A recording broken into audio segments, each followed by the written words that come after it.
계속 묻겠습니다. 네. 여인영 사령관이 계속 1조, 2조 축처 검거 후에 방첩사 구금시설에서 감금 조사를 할 예정입니다. 그리고 지금 제일 급한 게 검거를 위한 위치 추적인데 위치 추적을 부탁드립니다라고 한 것이 맞나요? 그렇게 기억하고 있습니다. 본인이 못 알아보는 것을 보좌관이 정리할 수 있습니까? 그 보좌관이 제가 잘 못 알아보는 글씨로 몇 번 정서를 부탁했던 이 보좌관이 누군가요? 지금 보좌관은 현재 국정원에 근무하고 있는 직원입니다. 예, 누구 이름은 밝힐 수 없나요? 제가 숨기려고 하는 것이 아니고 국정원 알겠습니다. 직원에 대해서는 이 인원과 보좌관이 조직에 대해서는 증인의 이 보좌관이 메모를 정서했다는 이 보좌관이 현대고등학교를 졸업한 한동훈 전 대표의 친구는 아닌가요? 제 보좌관의 친구들이 어떤 사람인지까지는 제가 기억하지 못하고 있습니다. 이 메모지 보시죠. 네, 이 메모지 증인이 12월 11일 검찰 조사를 받으면서 제출한 거 맞죠? 예, 맞는 것 같습니다. 잠시만요. 아닌가요? 맞습니다. 예. 증인은 검찰 조사에서 아까 명단을 적다가 이거 미친놈이다라고 생각이 들어서 그 다음은 제대로 적지 않았다고 했는데 그러면 메모지에 빠진 사람이 누굽니까? 받아 적다가 네. 그만뒀다면서요, 미친놈이라고 예. 해서. 그래서 10명을 쓰고 2명을 못 썼었습니다. 그 두 명이 누굽니까? 지금 기억하기로는 양정철과 조혜주입니다. 여인영 방첩사령관으로부터 이제 불러주는 명단을 메모를 해서 그것을 보좌관에게 정사하도록 시켰는데 앞에서 이건 미친 짓이다 하고 적다 말았다고 했는데 굳이 이 메모를 다시 정서시킨 이유는 무엇입니까? 비상계엄 당시에 방첩사가 체포하려고 했던 명단이다. 그 명단 정도의 인원들은 알고 있어야겠다라는 생각으로 그 명단을 기억하기 위한 차원에서 메모를 남긴 것. 증인이 이 며칠 전 어느 방송에 출연해서 명단이 크로스 체크됐다는 표현을 썼습니다. 그런데 이 메모지의 명단과 여인영 전 사령관이 불러줬다는 명단이 일치하지 않습니다. 그 이유는 무엇이죠? 여인영 사령관의 명단이 따로 있습니까? 저는 그냥 여인영 사령관이 당시에 불렀던 부분들을 메모했다가 그 메모한 명단만을 가지고 있는 거죠. 증인은 그 언론과 인터뷰에서 크로스 체크돼서 마치 일치한다는 뉘앙스로 얘기를 했습니다. 근데 지금 비교해 보면 두 명단이 일치하지 않는다는 얘기를 하고 있습니다. 예, 그러지 그 이유가 무엇이냐고 묻습니다. 증인이 그 명단을 여인영 사령관이 얘기하는 명단을 본 적은 없는 것이죠. 불러주는 그 상태에서 불러주는 거를 듣고 받아 적기만 한 그러니까요. 뿐입니다. 예, 증인 명단만 아는 것이지 예. 여인영 사령관의 명단은 모른다는 거죠. 모르죠. 그럼에도 불구하고 언론에서는 마치 확인한 것처럼 얘기한 것을 그거는 지적하는 아마 것입니다. 12월 3일이나 예, 계속 4일의 증인 얘기가 계속 아니고 묻겠습니다. 예, 그 이후에 여러 가지 언론의 방첩사나 조지경찰청장의 명단이 나오니까 그런 것들을 한번 크로스 체크해봤다는 것으로 크로스 체크 해봤습니까? 일치하던가요? 다 완벽하게 일치하지는 않는데 유사하다고는 생각했습니다. 원본은 지금도 가지고 있나요? 예, 원본은 가지고 있습니다. 검찰에 이 원본을 제출하지 않은 이유가 네, 위치 확인 지원이나 정치적 활용 목적으로 또는 민주당에 제공하기 위한 목적은 아니었나요? 12월 11일이면 벌써 12월 6일 날 정보위원장 면담을 통해서 관련된 사항들이 다 나온 부분이기 때문에 그 이후에 이걸 활용한다고 해서 무슨 다른 도움이 이 됐을까요? 명단에 보면 네. 아까 검찰에 제출한 거 보면 16명을 지웠습니다. 그렇습니다. 왜 지웠나요? 12월 11일 검찰 조사를 받으면서 설명을 요구했습니다. 그래서 그러면 쭉 지운 것이 검찰에서 조사 받으면서 지운 건가요? 그렇습니다. 그때 검사가 14명입니까? 16명이라서 제가 16명을 14명입니까? 증인은 이 메모지를 민주당 박선원 의원에게 제공한 사실이 있나요? 예, 제공한 사실이 있습니다. 지난길 법정에서 소추인 측 대리인이 물었을 때 박선원 의원이 며칠 뒤에 따로 연락하여 내가 설명을 못 들었으니 한 번 더 설명을 해달라고 해서 증인이 가지고 있던 메모를 박선원 의원의 휴대전화로 찍은 것이라고 했는데 맞나요? 제가 병원에 입원해 있는 상황이 있기 때문에 뭐 누구를 만날 수 있는 상황이 아니었고요. 그러면 박선원 의원이 증인이 입원해 있는 병원에 와서 자신의 박선원 의원 핸드폰으로 찍어간 거 맞나요? 아닙니다. 통화를 한 적이 없고 아마 저한테 카톡을 했던 것 같습니다. 그럼 이 사진은 언제 전달했습니까? 제가 기억하기로는 검찰 조사를 받기 직전이었던 것 같습니다. 그러면 어떤 방법으로 카톡으로 보냈습니다. 카톡으로 예. 보낸 것입니까? 전송해줬다는 말인가요? 그렇습니다. 예. 청구인 측의 신문이 시작되었습니다. 그 증인 검찰 조사 받으실 때 메모 원본도 들고 조사 받으셨죠? 그렇습니다. 이제 원본을 제출할 수 있는지 물었는데 현재로서는 이제 원본의 임의 제출은 힘들고 일단 이제 사진을 촬영하도록 해서 제출하신 것이죠. 맞습니까? 그래서 제가 감히 그 상태에서 검사께서 가져가겠다고 하는데 안 드리지는 않은 것 같고요. 제가 아마 참고인이니까 피의자가 아니라서 압수수색할 수는 없는 부분이고 아마 저한테 뭐라고 말씀하셨는데 뭐 사진을 찍어가도 괜찮다 이렇게 해서 그냥 사진을 찍어 가신 것 같은데요. 예.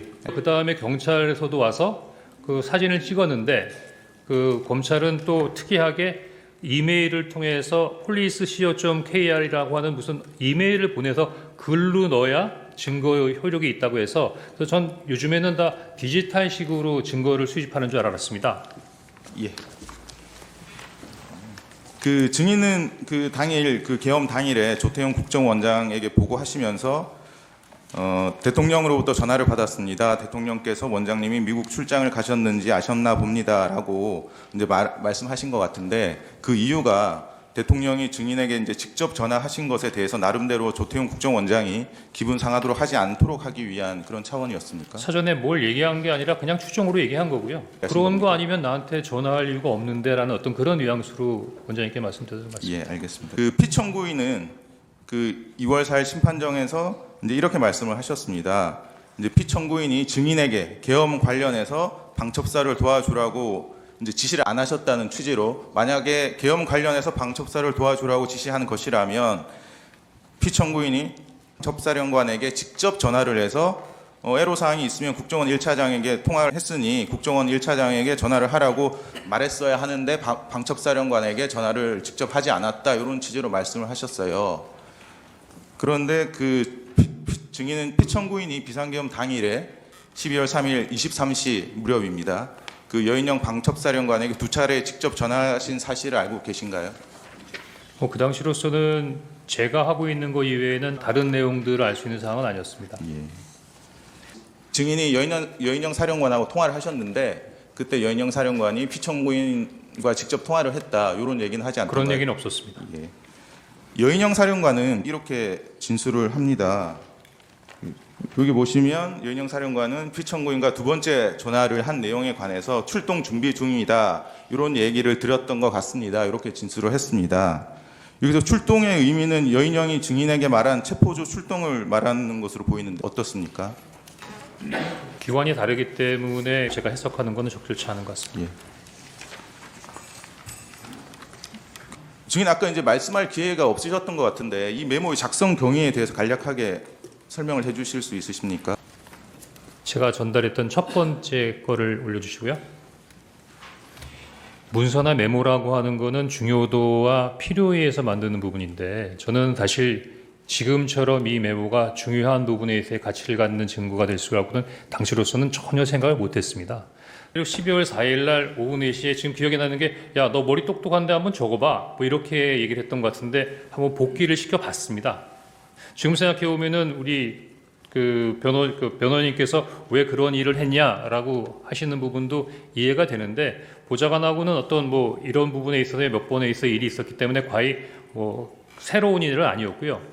그래서 12월 4일 날 4시에 요거를 작성해서 저한테 준 다음에 제가 이걸 보고 이게 시원시원하게 잘 써져 있네 라는 생각이 들어서 제가 거기다 나름대로 이렇게 정리를 한 겁니다. 그리고 별표 2개에 쓴 내용은 처음부터 정서하거나 받아 적지 않고 그냥 들어서 기억하고 있던 내용을 요 메모를 이제 그냥 갖고 있어야겠다는 생각 갖고 있다가 그냥 거기다가 쓴 거고요. 그 다음에 여기다 그 오른쪽 끝에 있는 메모는 제가 12월 11일 날 검찰에서 조사를 받으면서 검사가 요 관련된 사항에 대해서 한번 설명해 봐라 라고 했을 때 16명 아니고요. 지금 여기 뭐 14명이라고 그랬는데 12명밖에 없지 않느냐 그렇게 얘기하길래 제가 처음에는 기억이 안 났지만 물리면 그 선관위 관계자, 선관위 명단 이렇게 쭉 하다 보니까 그때 쭉 생각이 나서 조혜주하고 양정청이라는 명을 두 개를 추가했고 요 밑에 생각 안 나던 이름 두 개를 제가 썼던 건데 그때는 특별한 의미 없이 했던 행위들이 이렇게까지 설명드려야 되는 사항이 됐던 것 같습니다. 이상입니다. 예. 그 증인은 이 심판정에서뿐만 아니라 여러 수사기관에서 이 메모가 보좌관에게 명단을 다시 쓰게 해서 작성한 것이라고 일관되게 진술을 하셨죠. 그렇습니다. 예.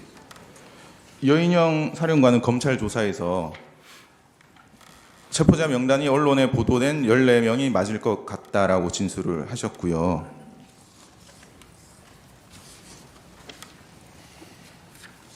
그 다음에 증인이 뭐 도와줄 것 없냐고 해서 체포자 명단을 불러주고 위치 확인을 도와달라고 했다라고 진술을 하셨습니다. 그리고 홍장원에게 요청한 위치 추적 대상자가 조지호 경찰청장에게 요청한 위치 추적 대상자와 동일한 것 같다라고 진술을 하셨습니다. 그래서 여인영 사령관의 진술은 이제 증인의 증언, 여인영으로부터 체포 대상자에 대한 위치 추적을 요청받았다라는 내용과 증인이 작성한 메모의 내용과 일치하는 것으로 보이죠. 그런 것 같습니다. 이게 여인영 사령관 휴대전화 포렌식 결과인데요. 2024년 10월 27일 이런 메모가 있습니다. 포고령 위반, 최우선 검거 및 압수수색, 휴대폰 사무실 자택 주소 확인, 행정망, 경찰망, 건강보험 등이라는 메모가 발견됐고요. 2024년 11월 9일에 이미 계엄 당일에 체포 명단과 거의 동일한 14명의 명단이 이미 작성되어 있었던 메모가 발견되었습니다. 증인 이런 사실은 모르셨죠? 제가 들었던 이야기 이외에 다른 부분에 대해서는 일체의 정보가 없었습니다. 예. 조지호 청장은 이제 여인영 사령관과 두 차례 통화를 했는데 첫 번째 통화는 22시 30분에서 22시 40분경 사이였다. 첫 번째 통화에서 안보수사요원 100명을 지원해달라. 그리고 두 번째로 선관위에 우리가 들어갈 것이다 라고 했고, 세 번째로 이제 메모를 좀 해달라고 하면서 사람 이름을 불러줬는데 총 15명이라고 했다. 이재명, 우원식, 박찬대, 정청래, 김명수, 권순일이라고 했고, 이제 김동현이라고 들어서 경기도지사인 줄 알았는데 누구냐고 물어보니 김동현이라고 이재명 무죄 선고한 판사라고 했다. 이 사람을 체포할 건데 위치 추적, 위치 파악을 좀 해달라고 했다. 근데 우리가 할 수 없는 일이라고 했다. 이렇게 진술을 하셨고요. 그 다음 두 번째 통화에 대해서는 여인영이 급한 톤으로 짧게 얘기했는데 한동훈 추가입니다.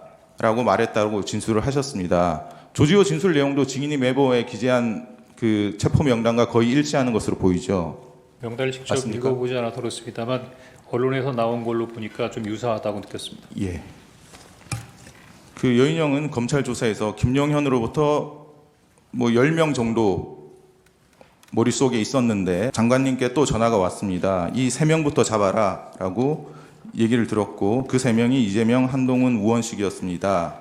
라고 진술을 했습니다. 그리고 김대우 방첩사 수사단장도 검찰 조사에서 5개 정도 출동시켰을 무렵 사령관님이 연락이 와서 이재명, 우원식, 한동훈 이 3명에 집중을 하라고 했다. 그래서 이미 출동한 인원 포함해서 전 수사관에게 이 3명에 집중해서 체포하라고 했다. 이렇게 진술을 했는데 이렇게 주요 인물 3명을 먼저 체포하고 그 후에 나머지 사람을 순차적으로 체포하는 방식이 증인이 이제 메모에 기재한 1조, 2조 축차 검거 방식이 맞습니까? 그건 잘 모르겠습니다. 증인은 여인영과의 22시 46분경 통화 이후에 국정원장에게 연락을 했는데 연락이 되지 않아서 산하 부서장들에게 비상 소집을 지시하고 국정원장을 만나러 사무실에서 국정원장 공간으로 갔던 것이 맞나요? 맞습니다. 예. 증인 혼자서 자동차를 운전해서 갔었나요? 아닙니다. 그때 수행원하고 운전원이 별도로 있었습니다. 증인은 22시 53분경 그 국정원장 공간 대기실에서 피청구인의 전화를 받았습니까? 그렇습니다. 당시에 국정원장의 공간 비서실 직원이 전화하는 모습을 볼 수 있었다고 하던데 맞습니까? 그렇습니다.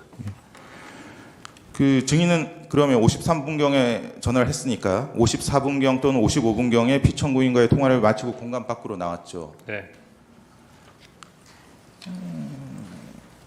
이제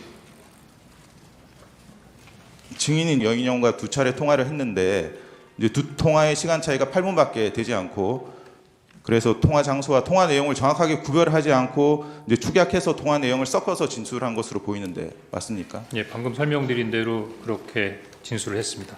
네. 이제 사무실로 이제 복귀를 하셨고 그렇습니다. 사무실로 복귀하신 이후에 예. 23시 06분경 다시 여인영 사령관과 해서 체포 명단을 들으셨다는 말씀이시죠?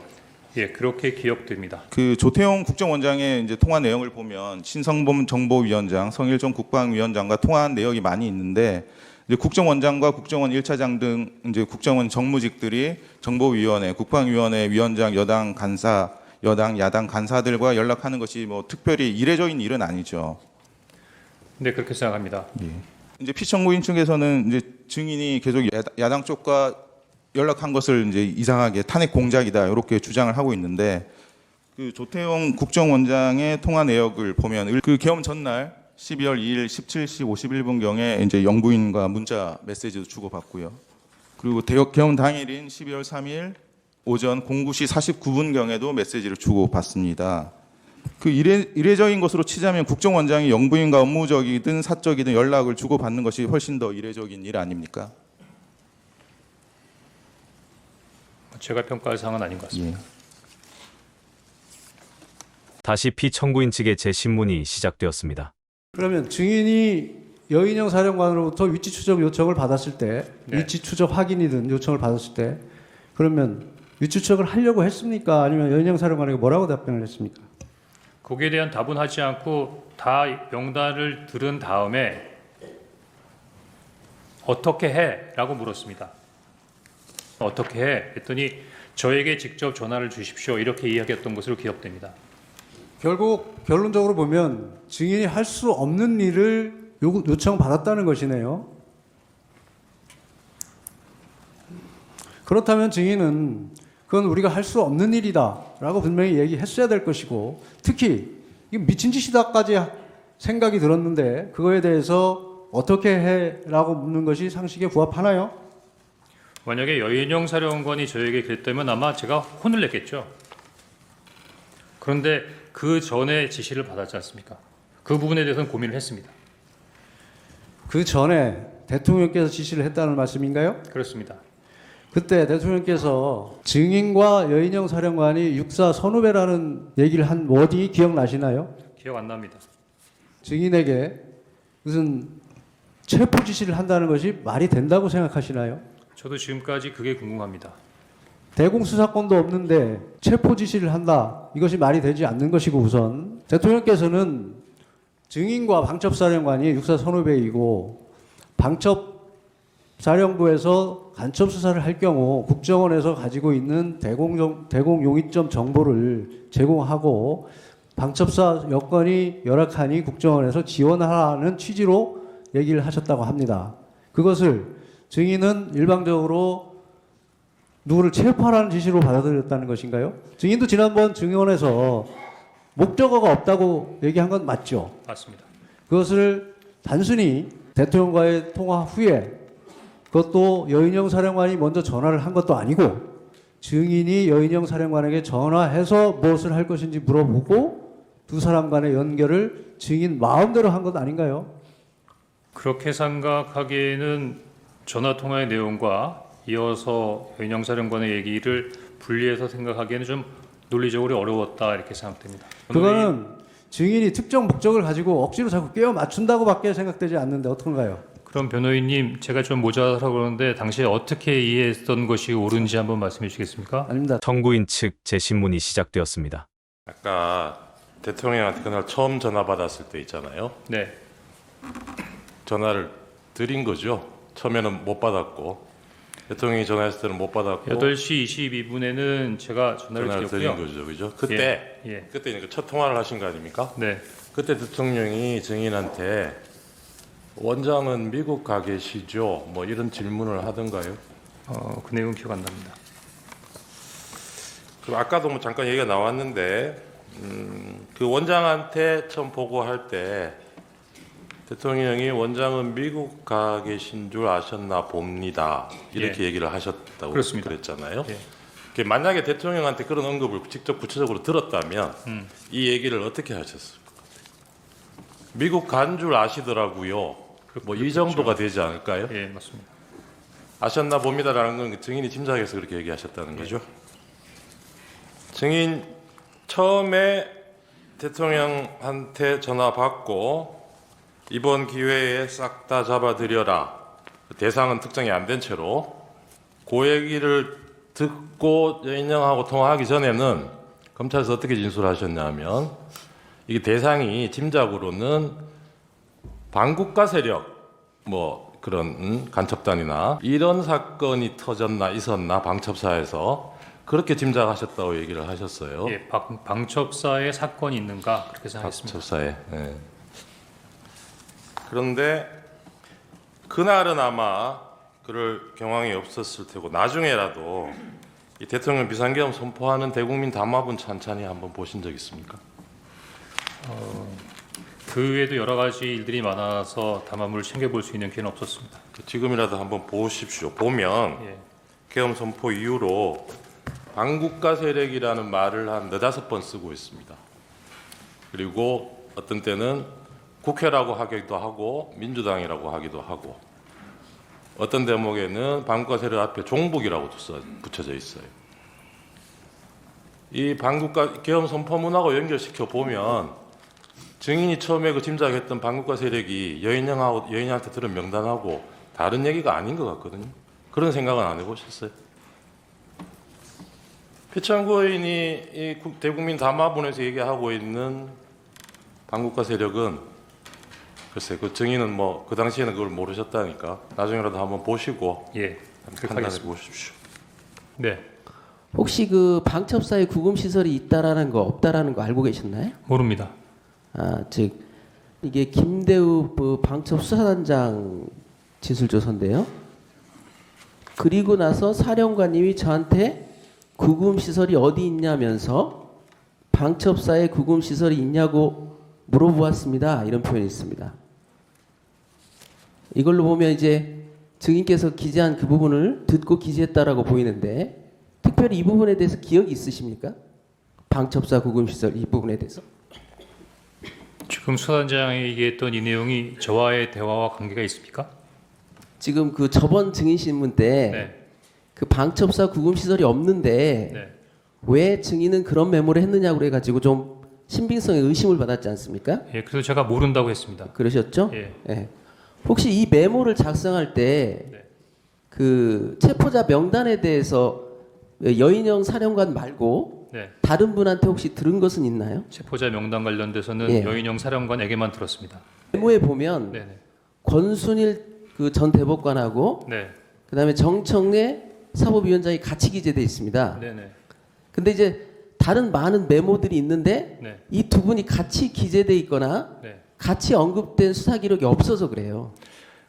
저는 전후좌우 없이 그냥 받아 적은 것뿐입니다. 그래서 뭐 인원이 어떻게 구성되어 있는가 그런 것까지는 기억이 안 나고 그냥 받아 적어서 그 명단을 그대로 메모에 유지해 왔다 이렇게는 예, 말씀드립니다. 마지막으로 한 가지만 더 물어보겠습니다. 예, 그 조지호 경찰청장 진술에 의하면 네, 체포자 명단이 처음에 15명이라고 했고 네, 그 이후에 한동훈 대표가 추가돼서 최종적으로 16명이 정리됐다고 해요. 네.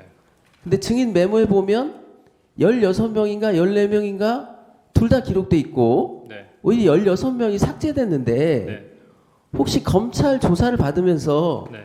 그 명단이 정확한지에 대해서 검사하고 좀 의견 교환이 있었나요? 아닙니다. 전혀 없었나요? 예. 그런데 16명인 걸로 혹시 오해한 특별한 이유가 있나요? 제가 첫 번째 메모를 하고 두 번째 메모를 옮겨서 다시 한번 복기를 하는 과정에 제가 말씀드렸지만 4일 오후에 이렇게 쭉 보다 보니까 그 다음날 굉장히 바쁘게 지나갔지 않습니까? 근데 12명의 명단은 확보가 돼 있어요. 근데 2명은 확실히 들었어요.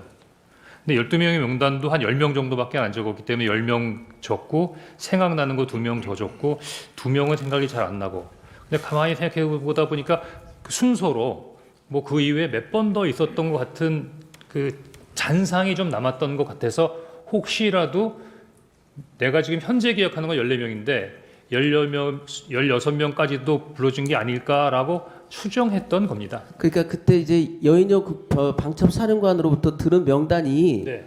혹시 16명이 아닐까라고 본인 스스로 그렇게 생각한 적이 있었다는 거죠? 예, 그런 생각한 적이 있었습니다. 네, 이상. 예. 몇 가지 보겠습니다. 피청구인 측의 마지막 신문.